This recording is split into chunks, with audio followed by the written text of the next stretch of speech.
अस्सलाम वालेकुम, I am Saftan Ali, lecturer botany in higher education department. Classical genetics की video lecture series में आज का हमारा टॉपिक है Mendel's law of independent assortment. Law of independent assortment Mendel का सेकंड लॉ ऑफ इनहेरिटेंस है और इसमें मेंडल ने एक बहुत इंपॉर्टेंट कॉन्सेप्ट समझाने की कोशिश की है। इससे पहले जब हमने लॉ ऑफ सेग्रीगेशन पढ़ा था तो लॉ ऑफ सेग्रीगेशन में हमने एक बात सीखी थी कि जब भी कोई कैरेक्टर मां बाप से बच्चों में ट्रांसफर होता है तो पूरा एक कैरेक्टर एक पेरेंट से सारे का सारा जो डॉटर्स होती हैं या सन होते हैं उनमें नहीं आ जाता, बल्कि हर कैरेक्टर का आधा हिस्सा गैमेट्स में आता है और दो गैमेट्स मिलकर एक कैरेक्टर को मुकम्मल करते हैं। यही वजह है कि हर ऑर्गेनिज्म के किसी भी कैरेक्टर के पीछे उसके दोनों पेरेंट्स की जीन्स मौजूद होती हैं। लॉ ऑफ इंडिपेंडेंट असॉर्टमेंट उसके मुकाबले में एक और हकीकत लेकर आता है।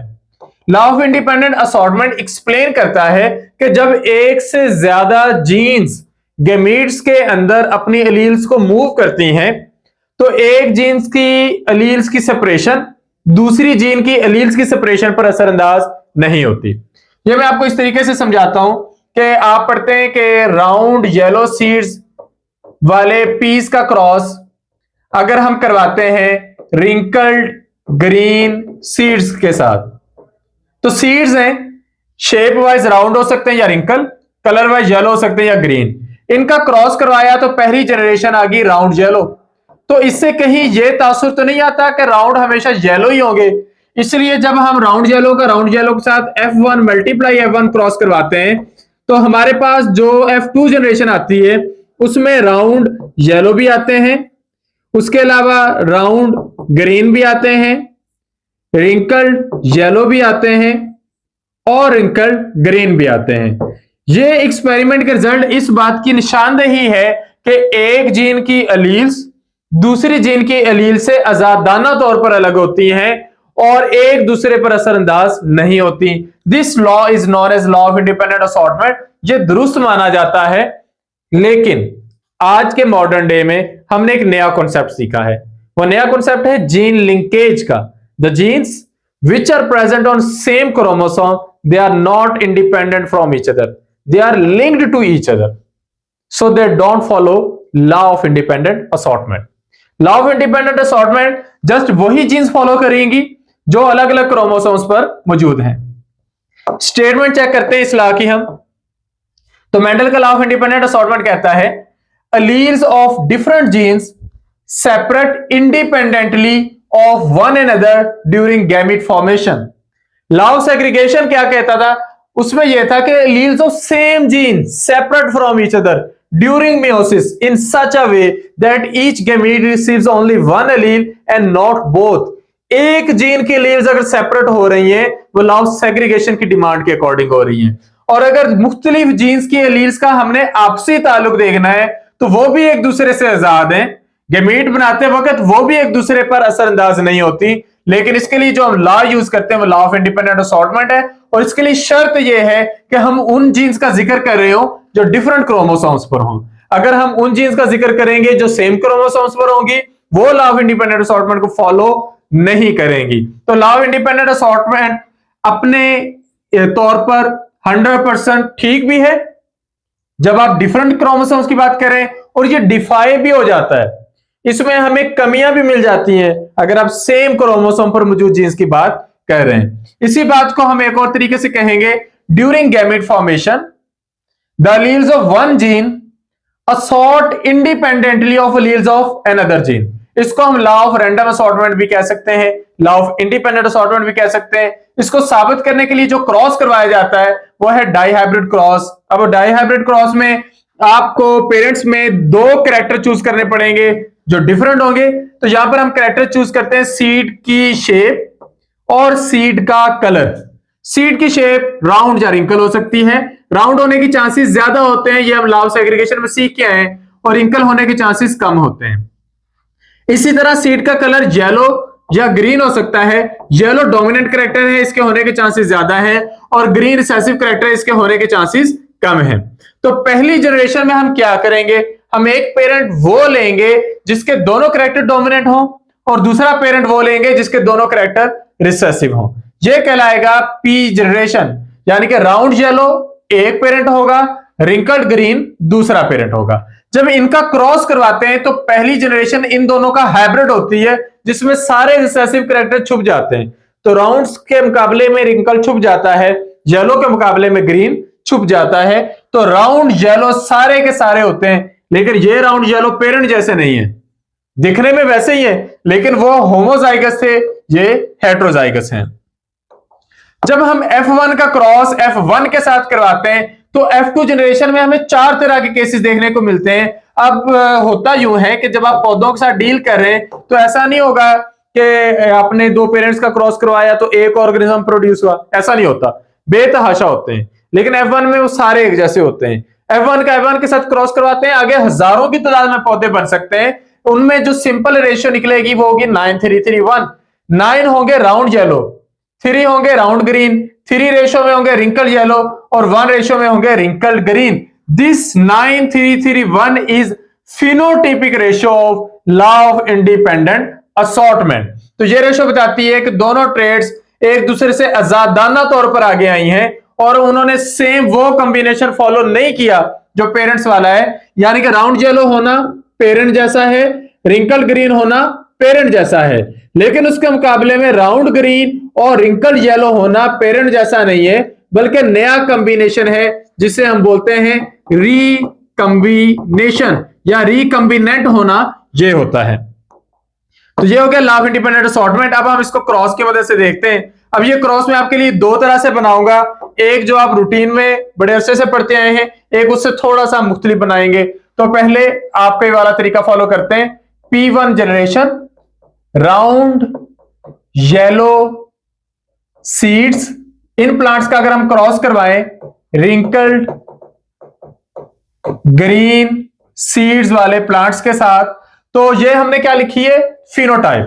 तो जब आप लोग रिटर्न में वर्क कर रहे हो, आपने एक बात का ख्याल रखना है कि आपने ये लाजमी तौर पर फिनोटाइप लिखनी है, आपने इसको इग्नोर नहीं करना। Round yellow seeds, wrinkled green seeds, आप इनका क्रॉस करवाते हैं। अब इनके जो गैमीट बनेंगे, राउंड के लिए क्या बनेंगे और रिंकल के लिए क्या बनेंगे, उसके लिए आपको पहले जीनोटाइप लिखनी पड़ेगी। तो राउंड के लिए ये होता है कैपिटल आर, क्योंकि पेरेंट है तो होमोजाइगस है। येलो के लिए होगा कैपिटल वाई, रिंकल के लिए होगा स्मॉल आर और ग्रीन के लिए होगा स्मॉल वाई। और यहां पर आती है वो मिस्टेक जो आप लोग करते हैं, एक बेसिक मिस्टेक जो ऑलमोस्ट 50% स्टूडेंट्स एस्पायरेंट्स करते हैं। वो मिस्टेक कौन सी है, जब बात होती है कि इससे आगे जो गमीट बनने वो कैसा बनने, तो हम कहते हैं कि यहां पर गमीट बनेंगे कैपिटल आर वाई। तो एक क्वेश्चन पूछा जाता है कि सर गमीट में कैपिटल आर भी तो कॉम्बिनेशन बन सकता है, कैपिटल वाई भी कॉम्बिनेशन बन सकता है। ऐसा नहीं होता, वो तो लॉ ऑफ सेग्रीगेशन के खिलाफ हो जाना था। होता यूं है कि जब गमीट बनता है तो एक जीन की एक ही एलील आती है, दोनों एलील्स नहीं आती। तो ये एक जीन है, ये दूसरी जीन है, इधर से भी एक एलील आनी है, इधर से भी एक आनी, तो ये गमीट बनना है। तो ये गमीट बनाने का जो प्रोसेस है, इसको समझने में कैंडिडेट क्या करते हैं, मिस्टेक करते हैं। तो इसके गमीट इस टाइप के होंगे, इसके गमीट इस टाइप के होंगे। जब ये दोनों गमीट्स मिलेंगे तो इनके मिलने से F1 जनरेशन आएगी, वो होगी capital R capital Y. This is F1 generation. ये वो तरीकेकार है जो आप रूटीन में पढ़ते हैं।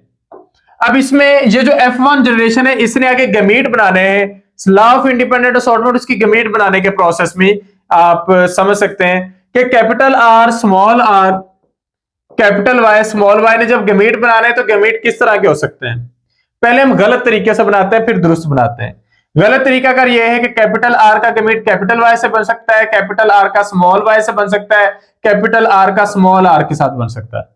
इसमें मिस्टेक हम क्या कर रहे हैं, मिस्टेक हम ये कर रहे हैं कि कैपिटल आर के साथ स्मॉल आर, दोनों एलील्स एक ही जीन की ला रहे हैं गमीट में। ऐसा नहीं होता, गमीट के पास एक जीन की एक एलील आनी है, दूसरे की भी एक एलील आनी है।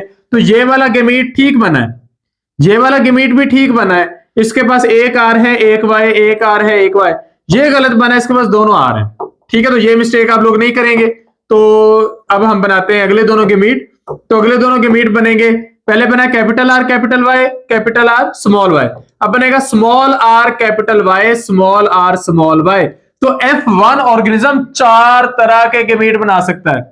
तो F1 का क्रॉस F1 के साथ ही करवाएंगे तो एक तरफ एक पेरेंट के चारों तरह के गैमीट लिख लेंगे, दूसरी तरफ दूसरे पेरेंट के चारों तरह के। याद रखें हम यहां पर जो कह रहे हैं वो है चारों तरह के गैमीट, हम ये नहीं कह रहे कि 4 गैमीट ही बनेंगे। गैमीट हजारों बन सकते हैं, लाखों बन सकते हैं, लेकिन 4 बनेंगे टोटल तादाद में, 4 तरह के, 4 टाइप के बनेंगे। तो जब हम इनका क्रॉस करवाते हैं इनके साथ, तो पहले इसका क्रॉस करवाते हैं चारों के साथ, फिर इसका करवाते हैं चारों के साथ, फिर इसका चारों के साथ और फिर इसका चारों के साथ। तो हमारे पास राउंड येलो 9 आते हैं, राउंड ग्रीन 3 आते हैं, रिंकल येलो 3 आते हैं और रिंकल ग्रीन 1 आता है। This ratio is known as 9:3:1 ratio. ये लॉ ऑफ इंडिपेंडेंट असॉर्टमेंट की खास पहचान है। अब यहां पर हम इसके जरा फर्दर क्रोमोसोमल या म्यूटिक बेसिस देख लेते हैं। जब आप मियोसिस पढ़ते हो तो मियोसिस के आप 3 फेजेस पढ़ते हो, इंटरफेज, मियोसिस 1 और मियोसिस 2। अब होता क्या है, असल में एक ऑर्गेनिज्म है और उसके पास है 46 क्रोमोसोम्स, यानी कि उसके पास है 23 पेयर्स, 23 क्रोमेटिड और उनके जैसे 23 क्रोमेटिड, टोटल 46 क्रोमोसोम है। इंटरफेज के दौरान ये डुप्लीकेट हो गए। जब ये डुप्लीकेट हो जाएंगे तो ये हो जाएंगे 92। इस 23 के जैसे भी 2 हो गए, इसने अपनी पेयरिंग कर ली, इसने भी अपने जैसे डुप्लीकेट कर लिए। ये मियोसिस के आगाज से पहले है। इसके बाद होगी मियोसिस। पहले होगी मियोसिस 1। मियोसिस 1 के नतीजे में 2 सेल्स बन जाएंगे। एक सेल के पास 46 क्रोमोसोम जाएंगे, दूसरे के पास 46। इसके पास ये 23 प्लस 23 चले गए और इसके पास भी 23 प्लस 23 चले गए। और आगे जब मियोसिस 2 होगी तो 4 सेल्स बन जाएंगे, 2 इधर 2 इधर। इसके पास भी 23, इसके पास भी, इसके पास भी और इसके पास भी, और ये 23 इनके पास आखिरी चीज पहुंच गई। ये मियोसिस है। अब मियोसिस में जब क्रोमोसोम साथ ठहर ही नहीं रहे तो वो एक दूसरे से अलग हो रहे हैं, और जब वो अलग होते हैं तो एक क्रोमोसोम पर जो सारी जीन्स होती है वो इकट्ठी आगे जा रही हैं, वो आजाद नहीं है। लेकिन क्रोमोसोम नंबर 1 की जीन्स क्रोमोसोम नंबर 2 की जीन्स से आजाद हैं, वो एक दूसरे से आजादाना तौर पर अलग हो सकती हैं। यह चीज इसकी मॉलिक्यूलर बेसिस के तौर पर आप कंसीडर कर सकते हैं। इसके बाद एक बहुत इंपॉर्टेंट रूल है जिसे हम प्रोडक्ट रूल कहते हैं। प्रोडक्ट रूल ये होता है कि अगर आप डाई हाइब्रिड क्रॉस करवा रहे हो तो उसमें 2 इंडिपेंडेंट इवेंट है, एक जीन 1 के इवेंट्स और एक जीन 2 के इवेंट्स, तो वो एक दूसरे से आजाद होते हैं और हम उनकी प्रोडक्ट्स निकाल सकते हैं। मैं ये आपको एग्जांपल से समझाता हूं तो आपको ज्यादा बेहतर समझ में आएगा। फॉर एग्जांपल, आपको पता है कि जो सीड्स होते हैं राउंड, उनके होने के चांसेस होते हैं 3/4, और जो रिंकल्ड होते हैं इनके होने के चांसेस होते हैं 1/4। इसी तरह येलो के होने के चांसेस 3/4 और ग्रीन सीड्स के होने के चांसेस 1/4 है। अब अगर मैं ये जानना चाहता हूं कि इनके मैं कॉम्बिनेशन बनाऊं तो वो किस रेशियो में आएंगे, तो सिंपली प्रोडक्ट रूल अप्लाई होगा। फॉर एग्जांपल, हम कॉम्बिनेशन चेक करना चाहते हैं राउंड और रिंकल का, तो राउंड और रिंकल ऐसे सीड्स जो शेप में राउंड हो, राउंड और रिंकल हमने लिख दिया, राउंड और येलो लिखना था। ऐसे सीड जो शेप में तो राउंड हो लेकिन कलर में येलो हो, तो ये कितने परसेंट होंगे या ये किस रेशियो में होंगे, तो उसके लिए हम राउंड की रेशियो लिखेंगे और उसको मल्टीप्लाई कर देंगे येलो की रेशियो के साथ। तो 3/4 मल्टीप्लाई 3/4, आंसर होगा 9/16। अच्छा, अब हम चेक करना चाहते हैं कि रिंकल येलो कितने होंगे, तो 1/4 मल्टीप्लाई 3/4, तो 3/16। राउंड ग्रीन कितने होंगे, 3/4 मल्टीप्लाई 1/4, 3/16। और रिंकल्ड ग्रीन कितने होंगे, 1/4 मल्टीप्लाई 1/4। अच्छा, अगर आपको फ्रैक्शंस मल्टीप्लाई नहीं करनी आती तो वो भी बता देता हूं। न्यूमिनेटर को न्यूमिनेटर से मल्टीप्लाई करना होता है, डिनोमिनेटर को डिनोमिनेटर से। तो ये आपका आंसर आ जाएगा 1/16। ये आपके इस तरीके से रेशियोज निकाली जा सकती है। This rule is known as product rule. और इसमें हम चेक करते हैं कि दो इंडिपेंडेंट इवेंट्स के इकट्ठे होने की प्रोबेबिलिटी क्या है। The chance of event of occurring two different events is considered as probability. तो प्रोबेबिलिटी और प्रोडक्ट रूल को यूज करते हुए लॉ ऑफ इंडिपेंडेंट असॉर्टमेंट से बहुत सारी नई चीजें मालूम कर सकते हैं। उम्मीद है आपको लॉ ऑफ इंडिपेंडेंट असॉर्टमेंट समझ में आ गया होगा। फिर भी अगर आपका कोई क्वेश्चन हो तो आप कमेंट सेक्शन में पूछ सकते हैं। Thank you. Allah Hafiz.